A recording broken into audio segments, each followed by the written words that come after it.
Peut-être le savez-vous, en France, nous avons un défenseur des droits. Précédemment, c'était Jacques Toubon et depuis l'été 2020, c'est Claire Hédon. Mais il existe sur le territoire français des dizaines de délégués du défenseur. Ils ont un rôle clé. Ils sont là pour mettre de l'huile dans les rouages entre les citoyens et les administrations. Alors on le sait, la pandémie a aggravé l'isolement de nombreux usagers peu familiers avec le web et c'est là précisément que peuvent intervenir les délégués du défenseur des droits. J'ai le plaisir de vous recevoir aujourd'hui, Francis Jacob. Bonjour à vous. Bonjour. Vous êtes délégué du défenseur des droits en Meurthe-et-Moselle. On compte une quinzaine de délégués, je crois, sur l'ensemble de la Lorraine. Tout à fait, vous avez raison. C'est une quinzaine de représentants du défenseur des droits sur le territoire lorrain. Oui. Et en Meurthe-et-Moselle, combien ? En Meurthe-et-Moselle, alors nous sommes 7, 6-7. Ouais. Et comment ça se passe ? Vous répartissez le territoire pour assurer des permanences ? Absolument. Les délégués, par définition, ont une compétence territoriale, c'est-à-dire pour la Meurthe-et-Moselle. Et puis, chacun a une partie, j'allais dire, le territoire est découpé en tranches.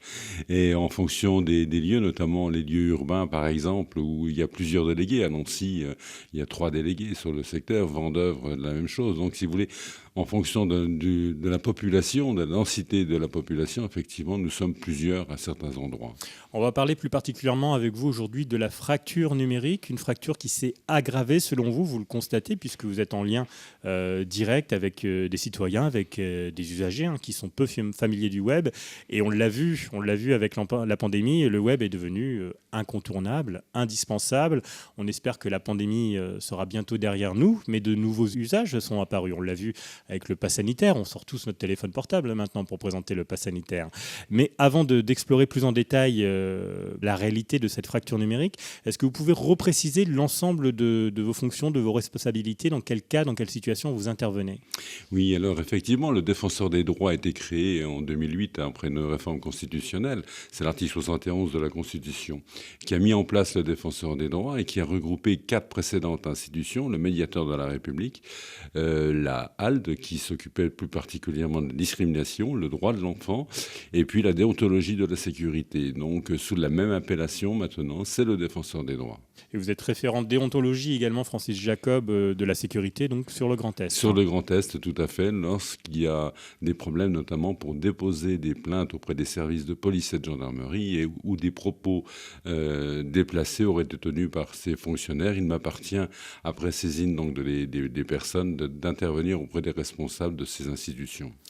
Et comme vous faites le lien entre les citoyens et les administrations, et qu'aujourd'hui les administrations, ça passe de plus en plus par Internet, vous êtes en première ligne pour vous rendre compte des difficultés que peuvent rencontrer précisément les citoyens aujourd'hui. Il est de plus en plus difficile d'être en contact en fait directement avec un être humain.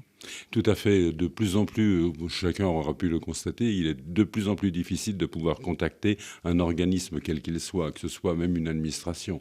Bien souvent, les gens sont isolés face à leur écran et bien que les touches soient nombreuses ou les appellations à cliquer à tel et tel endroit, bien souvent, les gens ne savent pas ce qui se cache derrière ce clic pour obtenir une information, pour obtenir un renseignement ou tout simplement pour engager une démarche quelle qu'elle soit. Les gens sont complètement isolés et ça nous le rencontrons nous dans nos permanences puisqu'on voit venir des gens qui nous disent mais je pourrais peut-être avoir droit à ceci ou que faut-il faire pour avoir tel ou tel renseignement, alors qu'en fin de compte c'est pas la motivation première du défenseur des droits, mais c'est néanmoins quand même un besoin d'information que l'on donne aux gens qui en ont besoin de telle manière à ce qu'ils puissent aboutir à leur démarche.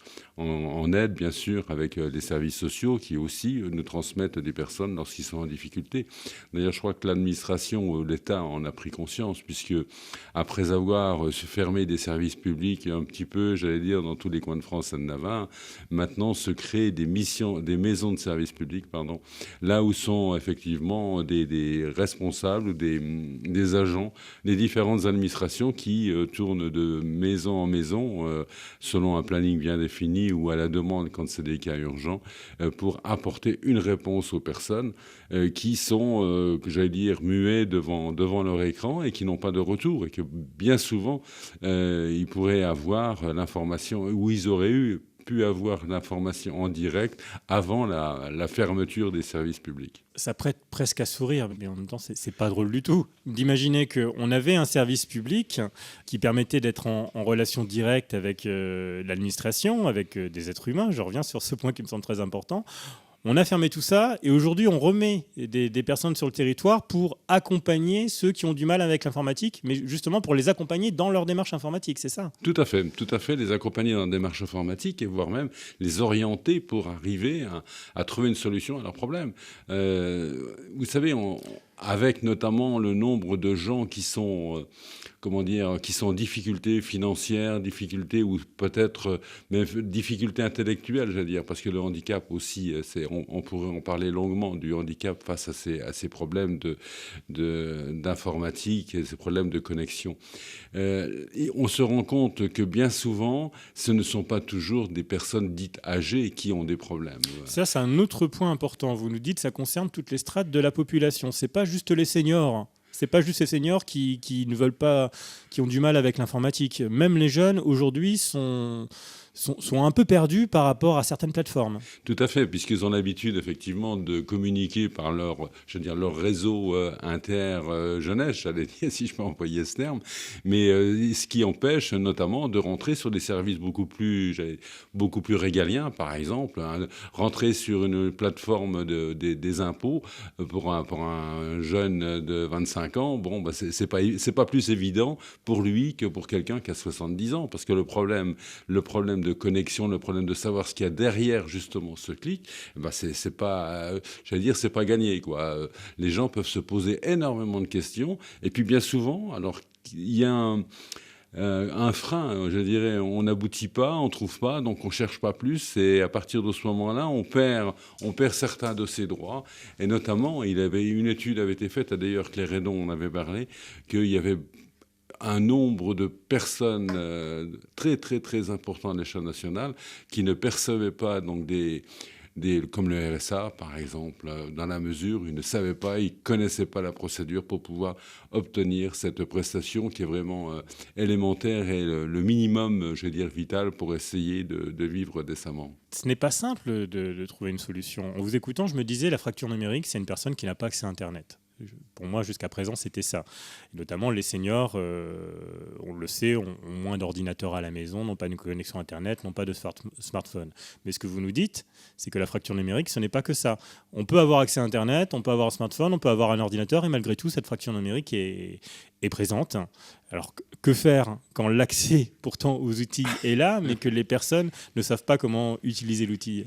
La tentative pour essayer de résoudre ce problème, c'est justement d'avoir créé des maisons de service au public où là, vous avez des gens qui peuvent faire le relais, en fin de compte, entre les gens qui n'ont pas la possibilité de faire ou qui ne savent pas faire, et puis donc les différentes structures. Est-ce que la solution ne serait pas plutôt la formation des personnes qui ne savent pas faire ?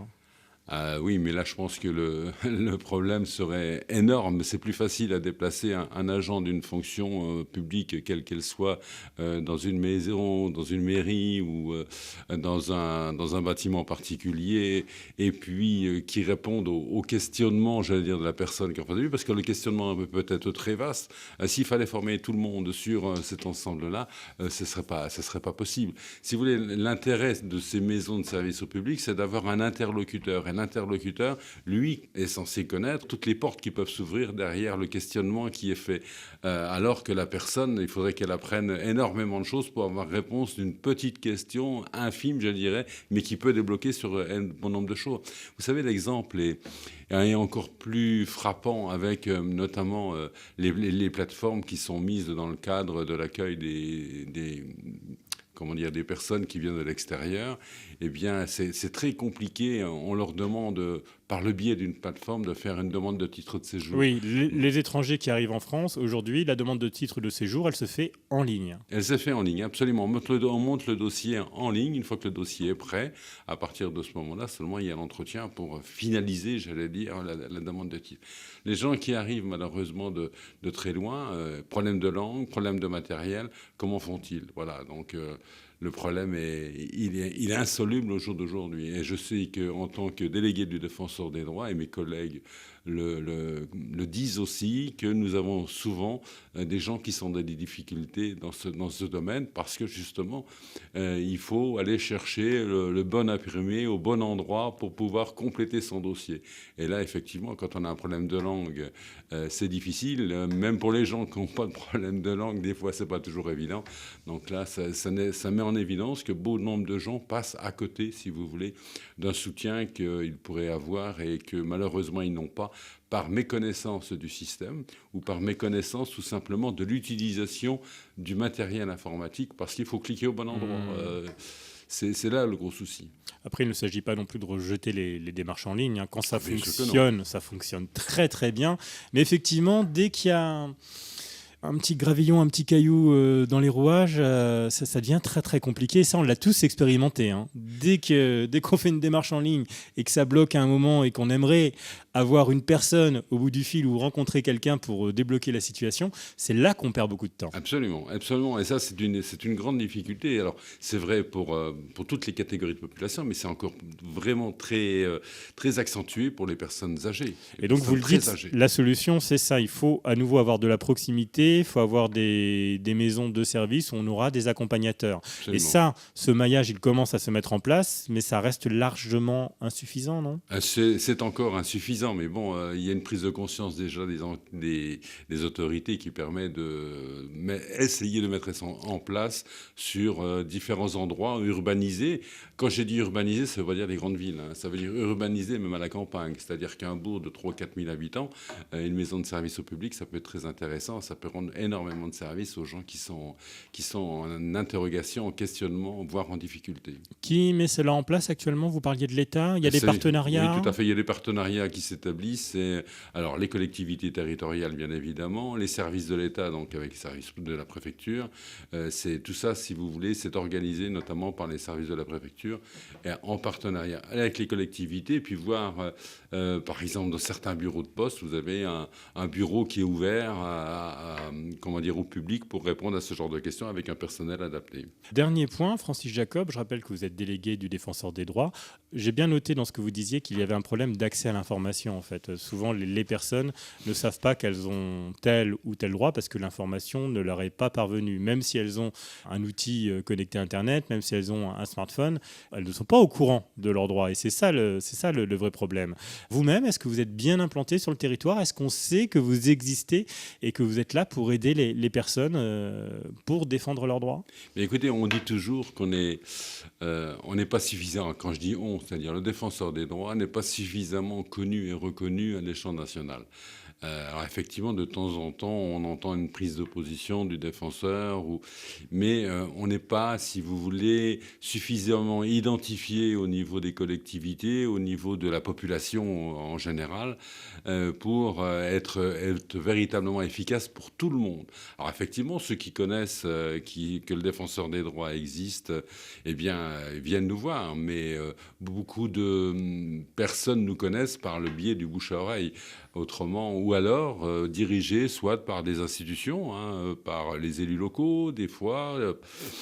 Le bouche à oreille, c'est le meilleur moyen pour être connu et qui fait qu'on peut quand même avoir accès aux gens qui sont en difficulté puis leur apporter quelque chose. À partir du moment où ces personnes ont engagé une première démarche vis-à-vis de l'administration, par exemple, quand il y a un dysfonctionnement administratif, et puis que la première démarche n'aboutit pas, c'est notre rôle à ce compte-là. Vous n'êtes pas là pour faire tout à la place des gens, mais vous êtes là pour les accompagner. Absolument, et ça, vous avez raison d'insister là-dessus, parce que c'est une chose... D'ailleurs, on ne le fait pas parce que c'est la loi qui nous l'interdit. La loi est bien précise dans ce domaine, c'est-à-dire qu'il doit y avoir une première intervention de la personne, une première réclamation, avant que nous ne puissions effectivement prendre le dossier et puis intervenir auprès des instances qui n'ont pas répondu, qui n'ont pas voulu répondre, ou lorsque les personnes sont insatisfaites de la réponse qui était donnée. Et c'est un service qui est gratuit. Bien sûr, service gratuit dans les maisons de justice et du droit, dans les antennes de justice. Par exemple, en ce qui me concerne, je suis à Vendeuvre et puis à Lunéville.